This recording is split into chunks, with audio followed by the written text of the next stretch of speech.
When it comes to collecting high quality different dividend paying stocks and ETFs, there really almost isn't anything better than a dividend paying stock or ETF that pays a dividend on a monthly basis. Now the reality is, if a stock or ETF pays a dividend on a monthly basis versus a quarterly basis, it doesn't make all that much difference. But just as far as a cash flow perspective, getting more cash payouts into your long-term portfolio more consistently is definitely a bonus if you ask me.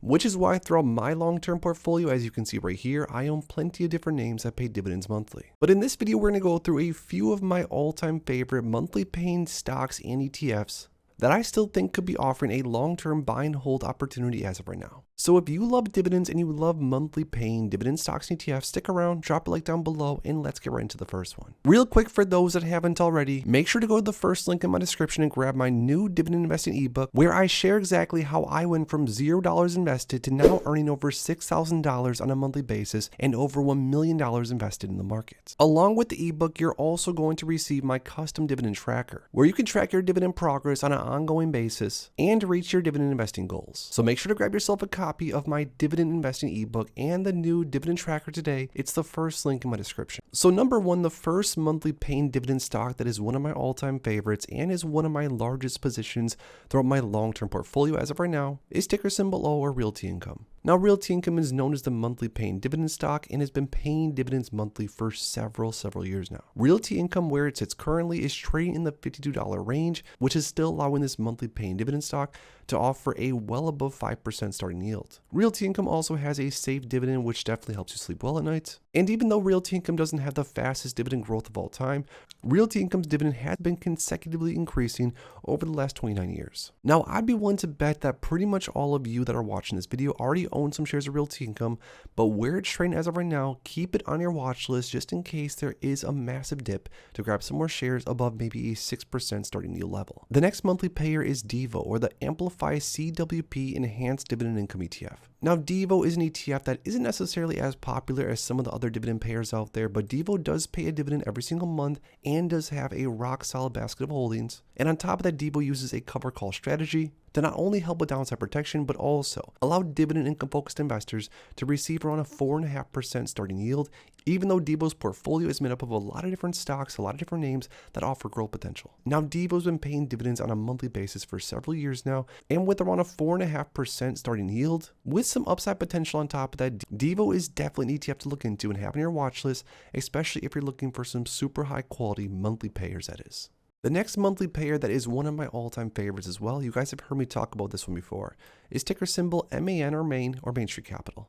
Now, Main Street Capital is a business development company that I have had in my portfolio for several years now. Now, Main Street Capital, because it is trading towards the higher end over the last year, is offering a smaller dividend yield. Even though 6.1% dividend yield is relatively pretty big, Main Street Capital historically has offered even more. Now, because of Main Street Capital's business model and because of how well this stock has been doing, Main Street Capital has also been offering special dividend payouts, which are basically bonus dividends on top of the regular dividends. So for that reason alone, Main Street Capital should definitely be on your watch list. And even though it is a little bit pricey as of right now compared to where it's been trading over the last few years, Main Street Capital is still one of those monthly payers that I grab a share or two of every so often. The next monthly payer is another ETF, the NEOS S&P 500 High Income ETF. Now, SPYI has been one of my favorite buys as of recently. This ETF basically offers all the good parts of high income dividend ETFs, but doesn't offer any of the bad parts, at least not as of yet. Now, what I mean by that is SPYI's price has been very stable since this ETF started, around maybe 2 years ago. The beta is relatively low, the yield is super high at almost 12% trailing 12 months. SPYI basically buys the S&P 500 and then sells cover calls and also buys call options at times to not only allow income-focused, dividend-focused investors like you and I to earn a ton of dividend income on a monthly basis, as you can see here, anywhere from 46 cents to 50 cents plus every single month, at least as of the last year. But also because SPYI's strategy, this ETF also has upside potential, which is wonderful, but not even all that necessary if you're earning a minimum of around 11 or 12% per year. So first of all, right here on the NEOS website, it says looking for high monthly income. And I would say yes, who isn't? The NEOS S&P 500 High Income ETF, or ticker symbol SPYI, aims to offer high monthly income in a tax-efficient manner with the potential for upside capture in rising markets. Now, some of the objectives are to seek high monthly income in a tax-efficient manner, and also on top of that have upside potential when the market turns bullish. Now this is also kind of cool. It shows that since inception, the NEO's S&P 500 Income ETF, or SPYI, has outperformed some of the largest income-focused ETF peers, and some of these are very popular. And just for full transparency, I personally hold everything in here.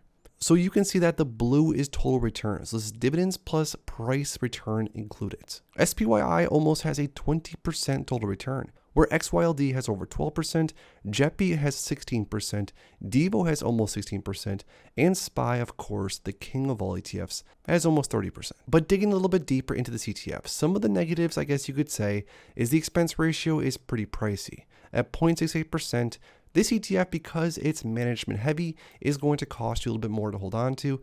But with the promising total return so far, at least, the expense ratio doesn't bother me all that much. For those monthly dividend chasers, check out SPYI, put it on your watch list now. Another super high quality monthly payer, one of my other favorites, ticker symbol DGRW, or the Wisdom Tree US Quality Dividend Growth Fund.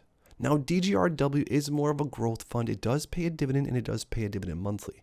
But at a 1.64% yield, no one's going to be retiring off of DGRW's dividend anytime soon. Now, DGRW, along with a lot of other areas in the market, is basically trading at all-time highs, which is again why the dividend yield is so small to start with. But this ETF holds some of the highest quality, best companies in the entire market and in the entire world. And on top of that, DGRW does pay dividends every single month, as you can see here. The dividends are sort of all over the place, but overall, you're looking at around a 1 or 2% yield per year. But again, you're really buying into DGRW for some growth potential. For those dividend growth focused investors, definitely check out DGRW and add it to your watch list. And I wouldn't be surprised if some of you fall in love with it. Now, the last and final monthly payer that I am absolutely obsessed with, and I currently own hundreds of shares of, is JEPQ, or the JP Morgan Nasdaq Premium Income ETF. Now, if you're a dividend investor, you've probably heard of JEPI, and you probably at this point have heard of JEPQ, but JEPQ, because it is a Nasdaq Equity Premium Income ETF, JEPQ has performed so well over the last year. This ETF is up like 18+% on the 1 year time frame. Not to mention, with all that growth, JEPQ also has an 8.99% dividend yield. Yes, you heard me right, even with how much this ETF has grown. It's also giving investors a ton of money every single month. Now, as far as the monthly dividends go, they're not necessarily going to be all that consistent, because with any other covered call fund, it's going to have to depend on how the premiums are being priced, etc. But all in all, even if JEPQ's dividends were cut in half at this point, with the way this ETF has been trading, I don't think any investors are really going to complain. All that to say that if you are in the market looking for a higher yielding, high income focused ETF with a covered call strategy, JEPQ is probably one of the best out there, at least in my opinion. So now that we went through several different single stocks and several different ETFs that all pay dividends monthly and also offer some growth potential, I lastly want to hear from you guys down below. If you were to have to choose just one of the holdings that we went over in this video, which one would it be and why? Drop the ticker symbol in the comments down below. If you enjoyed this video, make sure to please drop a like on it and subscribe for more future content like this. Thanks as always for stopping by, and if you are interested in investing, make sure to check out these recent videos I posted right here.